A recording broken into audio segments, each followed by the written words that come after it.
It looks different down here. Wow. Yeah. I have a recurring dream, and the dream is that I show up on a Sunday morning to do the message, and I have no notes, and I forgot to prep.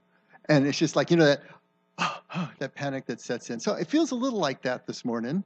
I am not going to use any notes and just to kind of see what comes out. I have a general idea of where I want to go, but anything could happen. And the reason I felt like I wanted to do this morning was that we've been spending the last few weeks talking about the mystics. And that prayer that I just prayed that was just kind of came out at the moment is something that has really been important to me, is that there's always something deeper in God. If God is infinite, then when are we ever going to find the bottom of who and what he is? And of course the answer is never, not in this life, not in the next. And we're always going to be free falling into the center of God.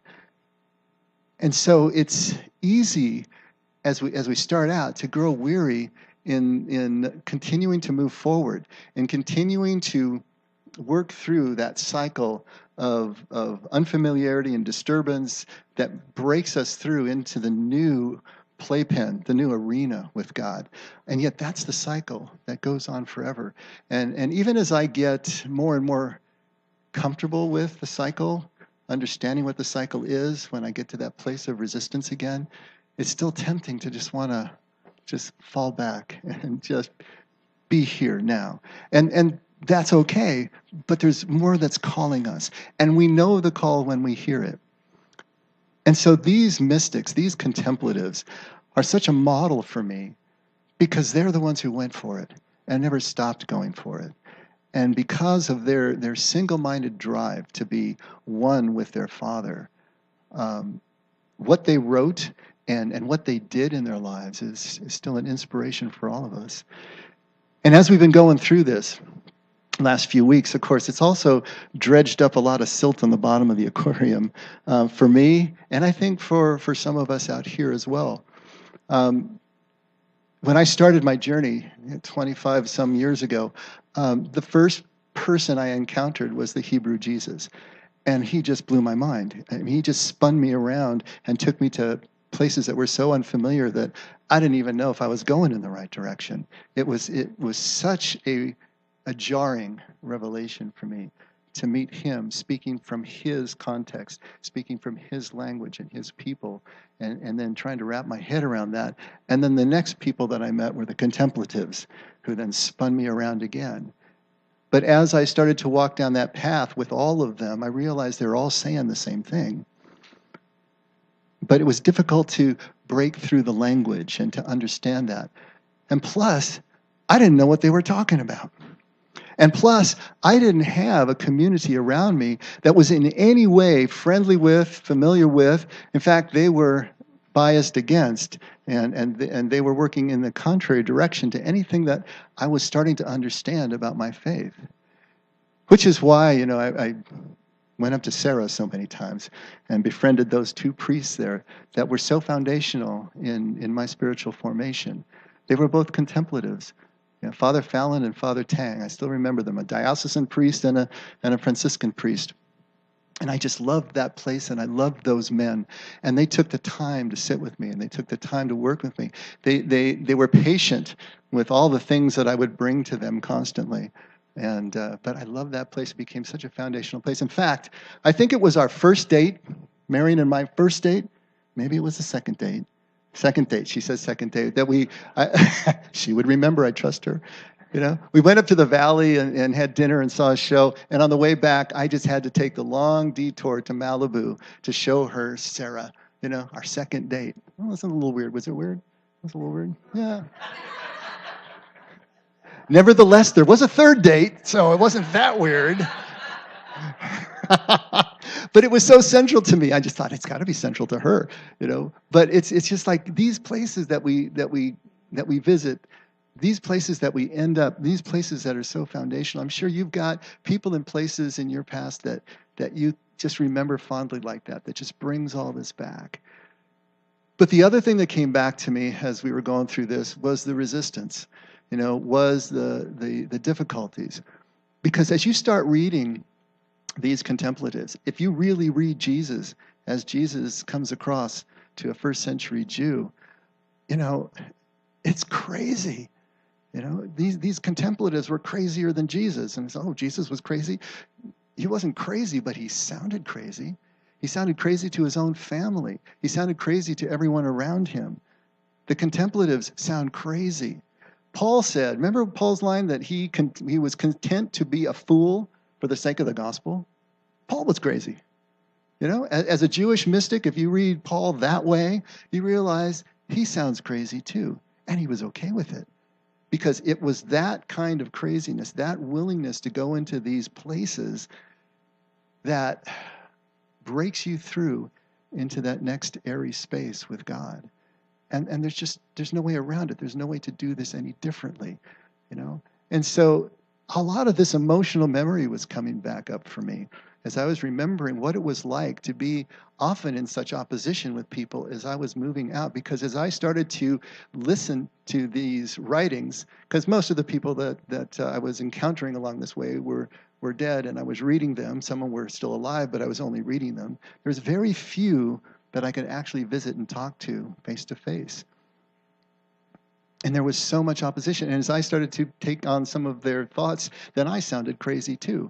And that came back to me. When I got staffed and I started doing studies, then it really got tense. And people were walking out of studies, and I blew up a few of them, you know, not trying to, but it's what happened, you know, as I'm trying to teach something different.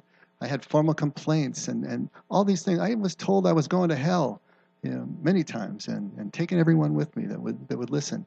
You know, as the years have gone and as we've started the effect, that has lessened and lessened and lessened, because the effect has become sort of its own self-fulfilling prophecy in a way.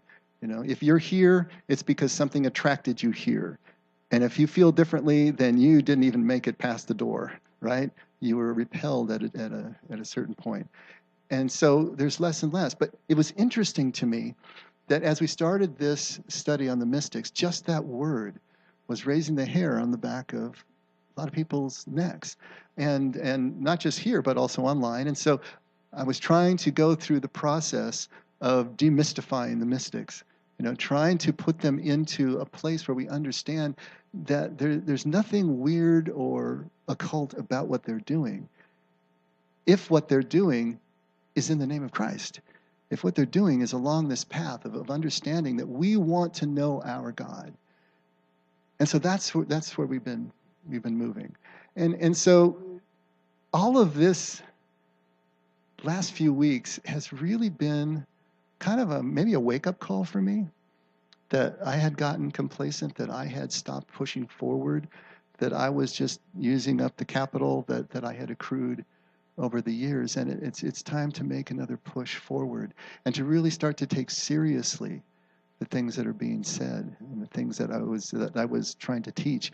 Now, I wanted to read, if you have your inserts, just a few of the sayings of some of the mystics that we've been studying, and a few others, because the words are so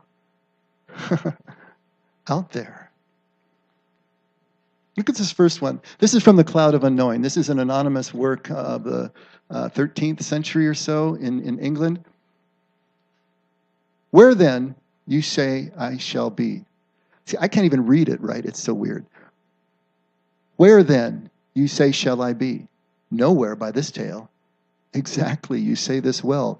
For there I would have you. For nowhere physically is everywhere spiritually. Okay? Is that sinking in at all? Nowhere physically is everywhere spiritually. Now, Thomas Merton says it a little bit more in English.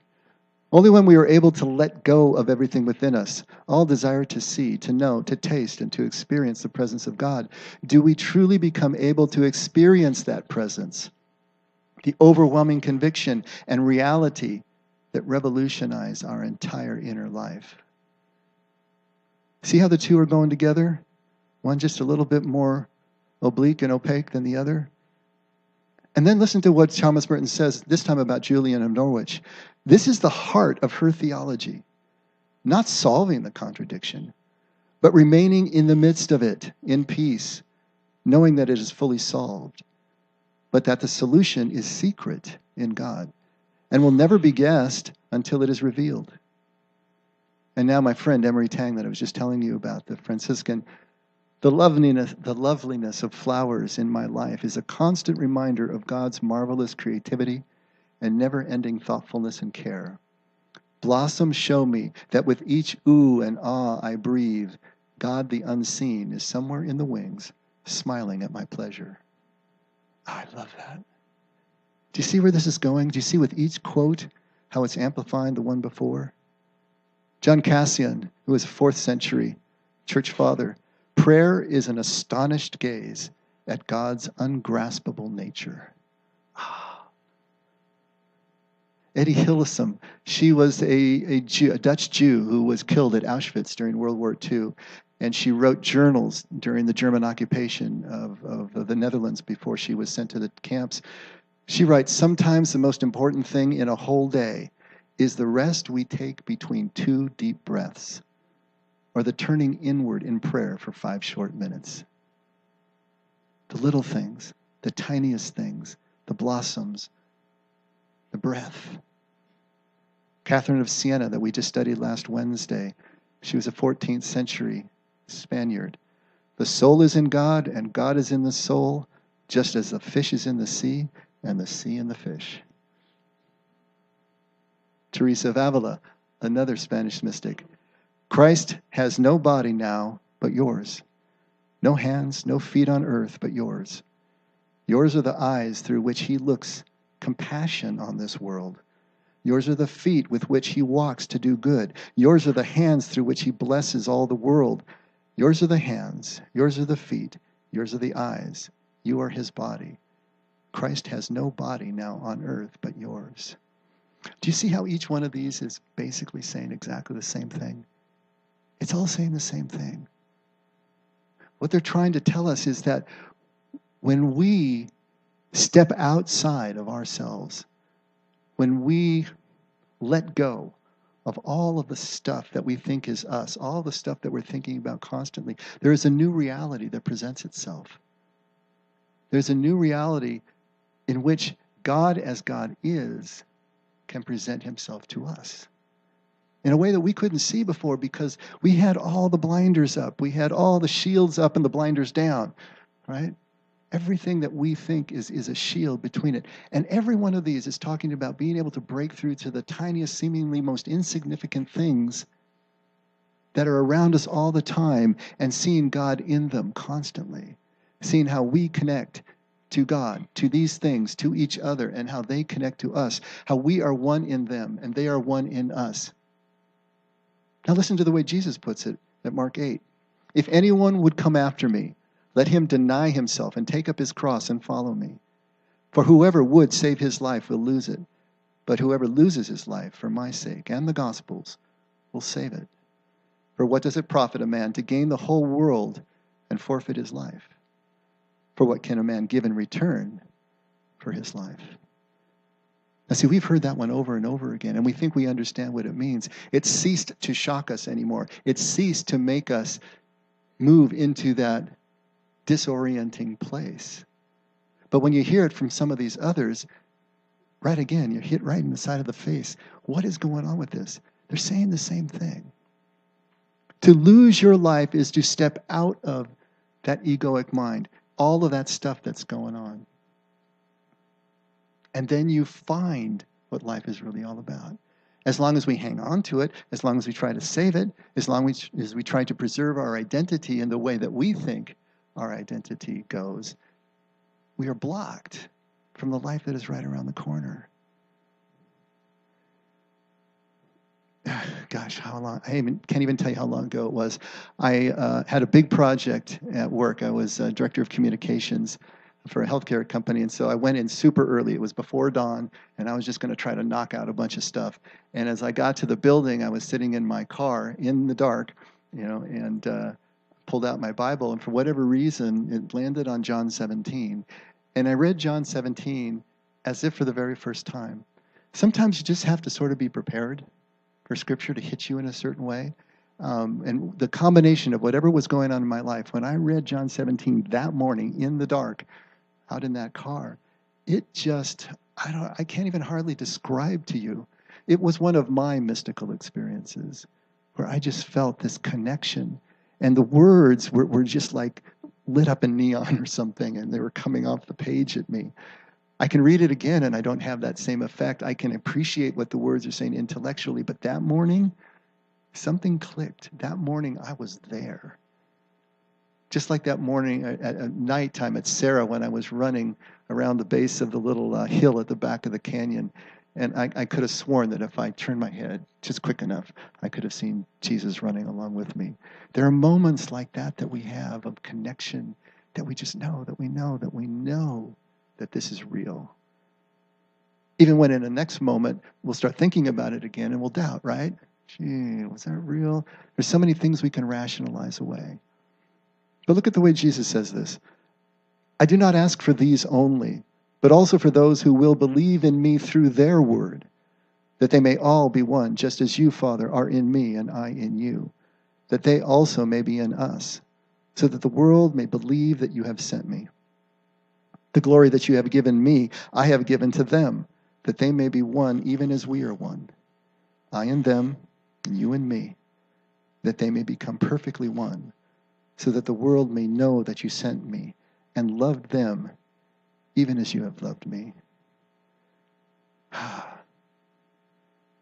There's some hard sayings here if we're not prepared for them. You know.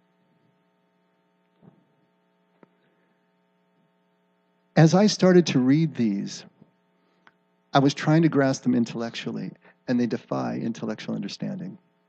It wasn't until I actually started to practice contemplative prayer, practice silence and solitude, that I started to experience the first glimpses of what they were talking about, and then able to go back and understand more clearly what they were trying to express.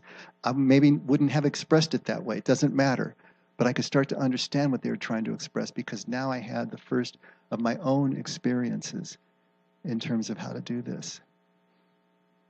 And as I look back, as I am now trying to teach this and trying to, I guess, in a way, sell it in terms of try to get across the benefits of something that seems so insignificant.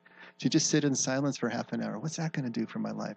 How is that going to make my job better? How is that going to help me find the person that I love? How is that going to help me hold on to the one that I have? You know, how is that really going to be relevant in any real way in my life? To find the benefits there, to know that if you just keep showing up, stuff starts to happen. You know, it's amazing to me that any of us find the desire to want to do this, to press forward. Where does that desire come from? When I look back in my life, of course, it was birthed in pain. You know, for 15 years through my 20s up to my early 30s, I made all my decisions out of fear, and everything was based in that. And finally, it came to a breaking point where I just kind of lost the will to continue on. And out of that came a desire to find somehow, some way that there was meaning and purpose in this life.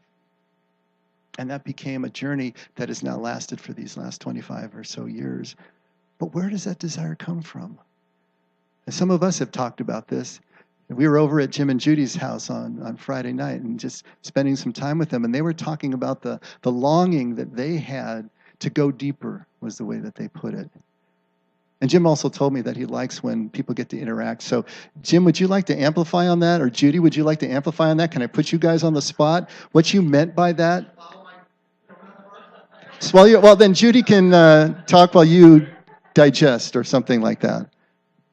But tell us what you meant. Where did that desire come from? Because it propelled them out here, to be here. All kinds of things change, right?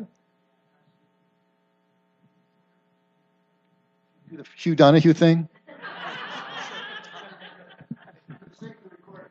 Yeah, that's a great question, though. Where did that come from? And I think it was absolutely no doubt in my mind that it was put there by God.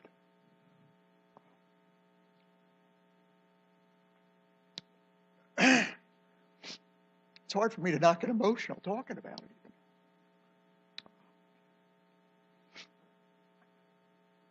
This may not answer the question, but the last couple of days, my meditation has changed again. And yesterday I noticed that the monkey mind wasn't winning. You know, when I'm sitting there and trying to just close my eyes and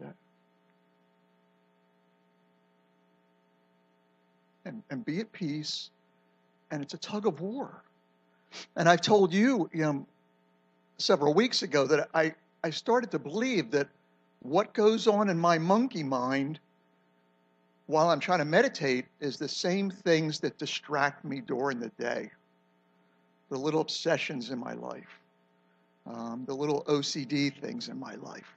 I could spend hours on the computer looking at surfboards or campers, and they're just distractions. They really are. They're just. So the last 2 days, the monkey mind hasn't been winning. And that's so unusual for me to just be that peaceful and to really feel grounded is what it really feels like. Instead of swirling around, with every thought and every fantasy and every distraction. And in ACA, we call it disassociation. Disassociate from what's really inside of me and get into like a fantasy, spinning around. So that kind of describes my journey, really, is what it does. But I completely buy the idea of that God-shaped hole that he put there. That, we talk about the second half of life here. The hole was there in the first half of life, but the first half I tried to stuff everything that wasn't God into that hole. Boats, cars, every disassociative thing that I could think of tried to go in that hole. It's not what the hole was created for, and there's no satisfaction in filling it. The yearning just stays, and I just never felt satisfied.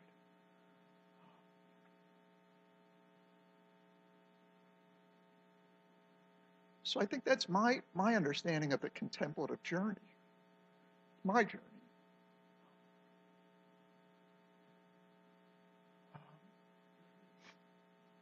I'll end with this. As I said to you on Friday night, you and Marion and Judy, that I used to think that that I was created perfect because God created me, and that the world tore me down. It undermined, it eroded what God had created. And I know today that I don't believe that's true anymore. I don't believe that there's any missing parts. I was made complete. I was just distracted for the first half of life, chasing the wrong things. Today, I believe that the second half of life is don't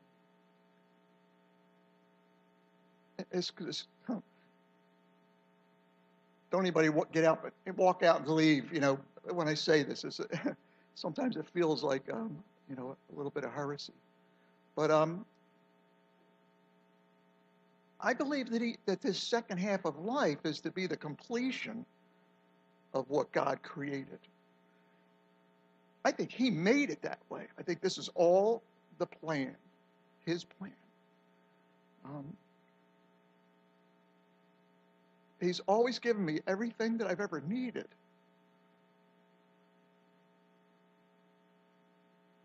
I just got distracted with what I wanted. And I know this, that I love what I've learned about my egoic mind.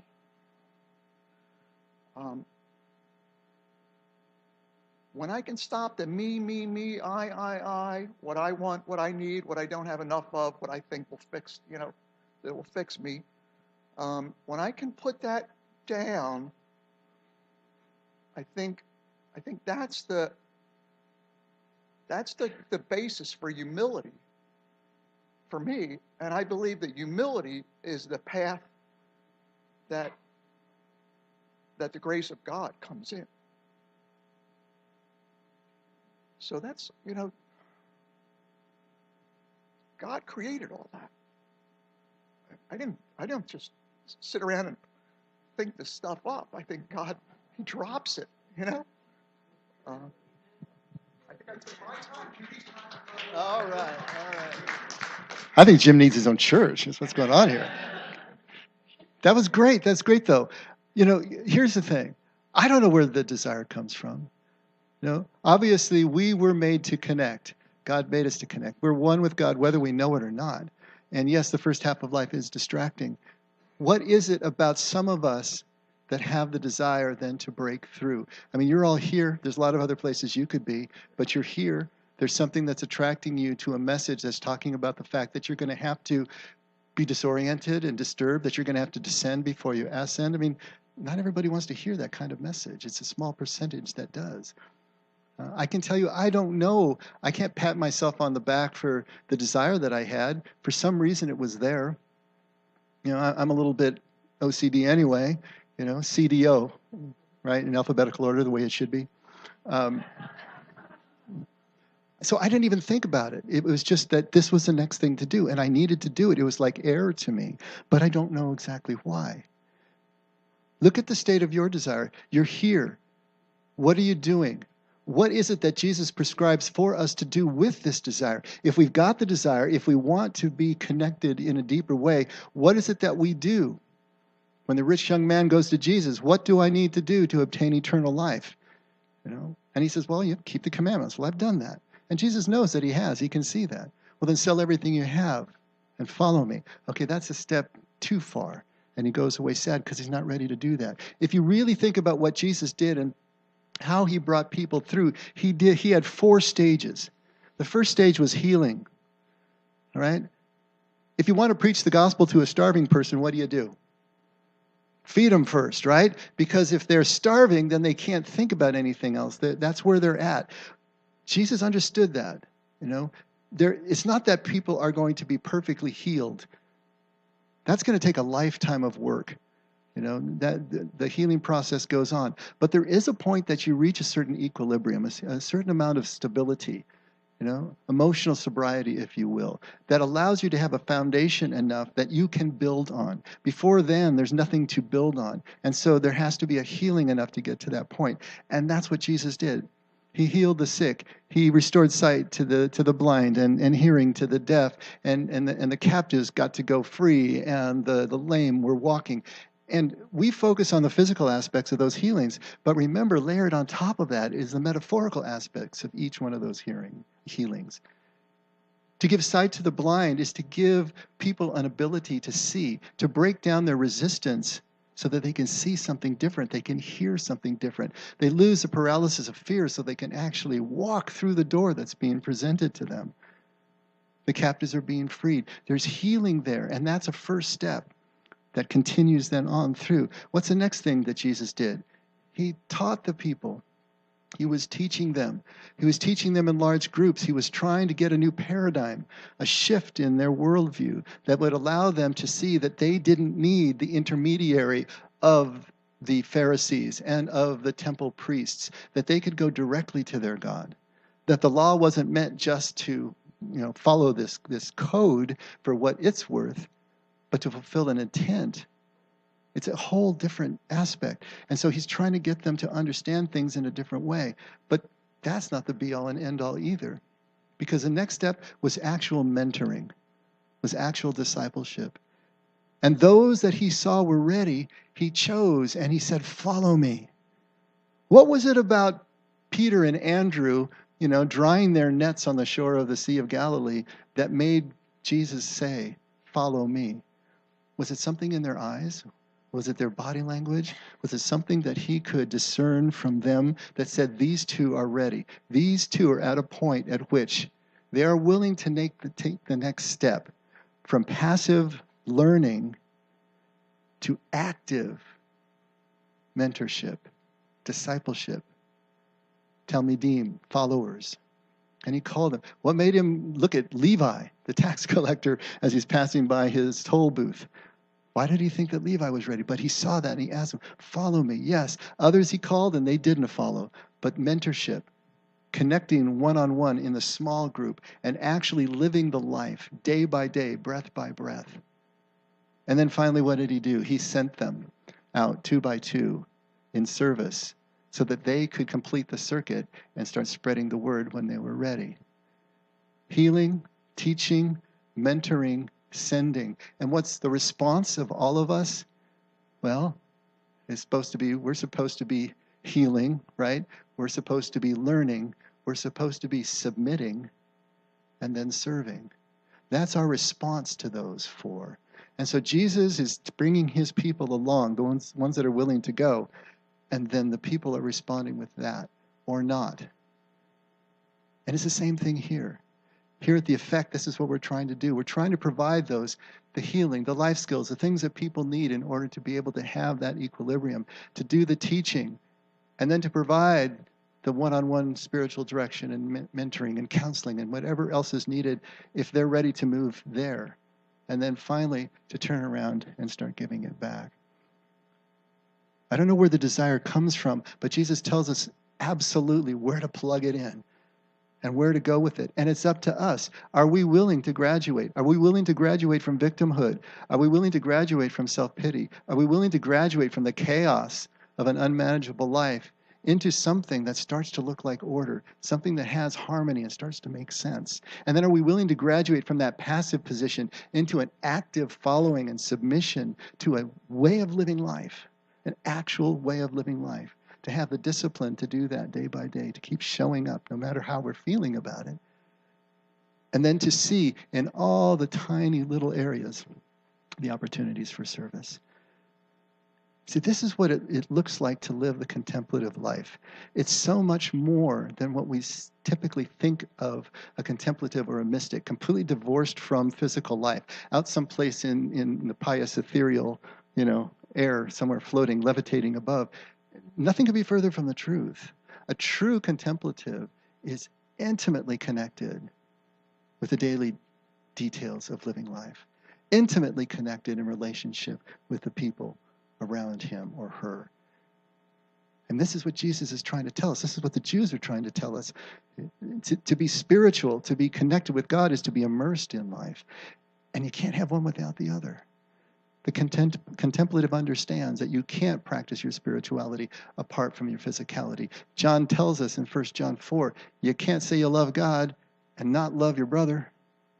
You can't do it. It's impossible. In many ways, we don't love God directly. We love him by loving each other. And so this is kind of all has been coming back to me as we've been reviewing and going back through these mystics, reviewing for me, many of them. It's just been dredging all this stuff up. And I realize how vitally important it is, especially as life gets difficult, especially as you start, getting mugged again, or if you just turn 62. I mean, stuff doesn't work the way it worked before. You don't see as much road ahead as you see behind, and it changes your perspective. And you can let it change it in good ways, or you can really let it tear you down and make you afraid again, and to go back like the Israelites did to the golden calf, to go back to that former way. And yet we're still being called out. There's always more. There's always more. And so this has been the revisiting, I think, of my journey. And I just wanted to take this time this morning to get a little bit more personal and just try to get it across to you. I hope that the mystics are not scary to you. I hope that they don't signal something that seems apart from Christ. It's a tool. It's a way of living life. It's a discipline that'll take you where you purpose to go, where your intentionality is pointed. That's where it's going to take you and nowhere else. Because we've been promised if we want God, we're going to have him. If we knock, it's going to be opened. If we ask, we're going to be given. All of those things that Jesus talked about, I believe, are absolutely true. And so here we are. Ask yourself, why are you here? Why are you here at the Effect? What is it that you're seeking? What is it that you want? Is there a desire in your heart? Are you papering it over, though? Is it something that you're shunting aside?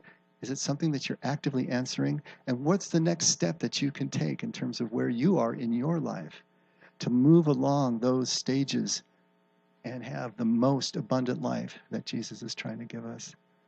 You know, this is what Jesus is teaching. This is what Jesus is offering.